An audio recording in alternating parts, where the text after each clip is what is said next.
नमस्कार दोस्तों, आपका बहुत बहुत स्वागत करती हूँ आपके अपने चैनल मेरा सफ़र में। दोस्तों, आज मैं आपको कीड़ी नगरी की कथा सुनाने वाली हूँ। एक गांव था, उसमें एक बुढ़िया माई अपने 2 बेटे और बहुओं के साथ रहती थी।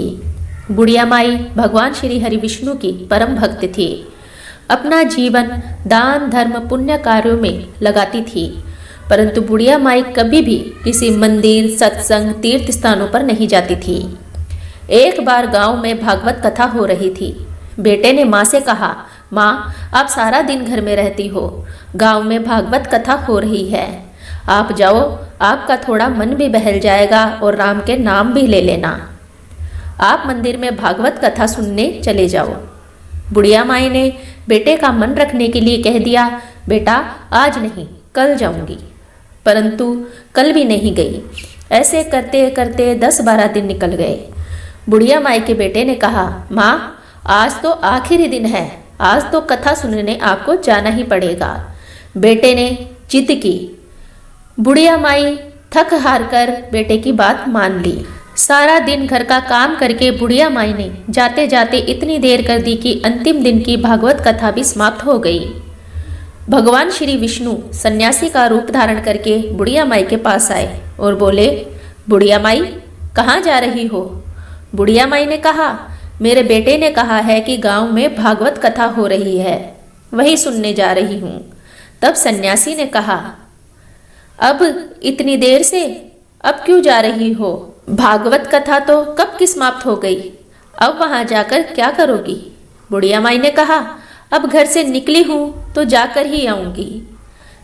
अब सन्यासी रूपधारी भगवान श्री हरि विष्णु ने कहा, कथा तो समाप्त हो गई माता, अब क्या करोगी जाके? भक्त लोग भी अपने अपने घर चले गए, अब तुम वहां क्या लाओगी? बुढ़िया माई ने कहा, कोई बात नहीं, भागवत कथा नहीं सुन सकती तो वहां से कोई ईंट पत्थर ही उठा लाऊंगी। तो सन्यासी रूपधारी भगवान श्री हरि विष्णु बोले, तुम वहां से मिट्टी की ईंट लाओगी, उसके बदले में अगर मैं तुम्हें सोने की ईंट दे दूं तो? बुढ़िया माई ने कहा, इससे अच्छी और क्या बात होगी। भगवान श्री हरि विष्णु ने बुढ़िया माई को सोने की ईंट दे दी।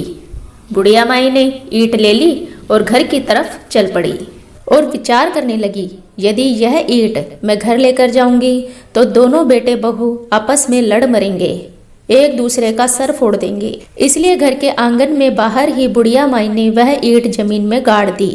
परंतु अब बुढ़िया माई का ध्यान उस ईंट पर ही रहने लगा। खाना पीना रहना सोना सब आंगन में ही करने लगी। बुढ़िया माई अपना ध्यान सोने की ईंट पर लगाए रखती थी। बेटे बहू ने पूछा, माँ, आप पूरे दिन घर के आंगन में क्या करती रहती हो? खाती भी हो, पीती भी हो और सोती भी हो, ऐसा क्या है इस आंगन में? बुढ़िया माई ने कहा, बेटा, मैं आने जाने वालों को देखती रहती हूँ। एक दिन बुढ़िया माई मर गई। यमराज के दूत बुढ़िया माई को लेने आए। बुढ़िया माई को लेकर धर्मराज जी के पास पहुँचे और धर्मराज जी को सारी बात बताई। धर्मराज जी ने बुढ़िया माई को कुतिया की योनी दे दी और कुतिया उसी पेड़ के नीचे आंगन में बैठी रहती। बुढ़िया माई की बहू ने कहा, इस कुतिया को यहाँ से भगाओ, नहीं तो यह कुतिया बच्चों को काट लेगी। उसके बेटे ने कुतिया की पीठ पर एक जोरदार लकड़ी की मारी और बुढ़िया माई मर गई। अगली बार बुढ़िया माई को सर्प की योनि मिली। आंगन में सांप को देखकर बेटे बहू डर गए और सोचने लगे, यह सांप कहीं बच्चों को ना काट जाए। इसी डर से सांप को बुढ़िया माई के बेटे ने मार दिया। फिर दोबारा बुढ़िया माई मरकर धर्मराज जी के पास पहुंची। बुढ़िया माई कीड़े का रूप धारण करके उस आंगन में कीड़ी नगरा बना लिया। आंगन में कीड़ी नगरा हो गया। घर वाले बहुत परेशान हो गए। घर वाले भोजन भी नहीं बना पा रहे थे और मन ही मन भगवान का स्मरण करने लगे। तब भगवान श्री हरि विष्णु सन्यासी का रूप धारण करके आए और बोले, कुछ खाने को दे दो, कुछ खाने को दे दो। घर वालों ने कहा, महाराज, हमारे खाने को कुछ नहीं बनाया क्योंकि हमारे घर में कीड़ी नगरा हो गया है।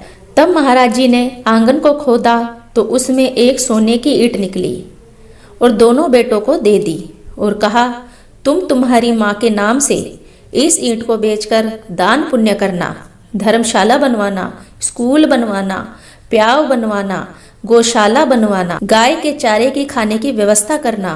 परंतु दोनों बेटे आपस में लड़ने झगड़ने लगे। पहला कहता तू दान कर, छोटा कहता तू दान कर।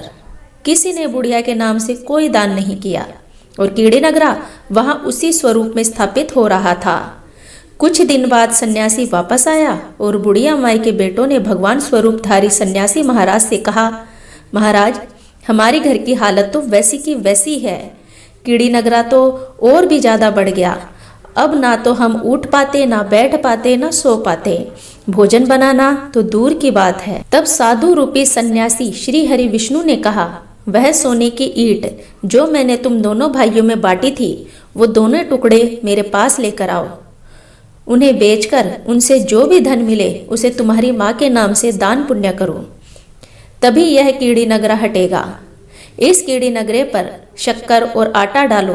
तुम ऐसा करोगी तो तुम्हारी माँ को मोक्ष की प्राप्ति होगी और उनके घर से कीड़ी नगरा चला जाएगा।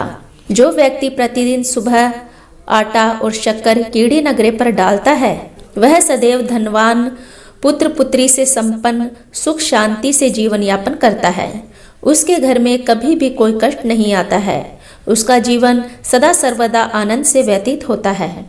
उसके परिवारजन उसे अत्यधिक स्नेह प्रदान करते हैं।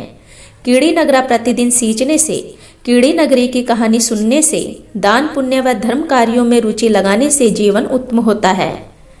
सो फ्रेंड्स, आपको आज की हमारी कहानी थोड़ी सी भी पसंद आई हो तो प्लीज़ चैनल को सब्सक्राइब कीजिए, बेल आइकन को प्रेस कीजिए, जिससे आपको हमारी आने वाली वीडियो की नोटिफिकेशन सबसे पहले मिल सके। ऐसी ही कथा कहानियाँ सुनने के लिए चैनल के साथ बने रहिए। मिलते हैं नेक्स्ट वीडियो में, तब तक के लिए धन्यवाद।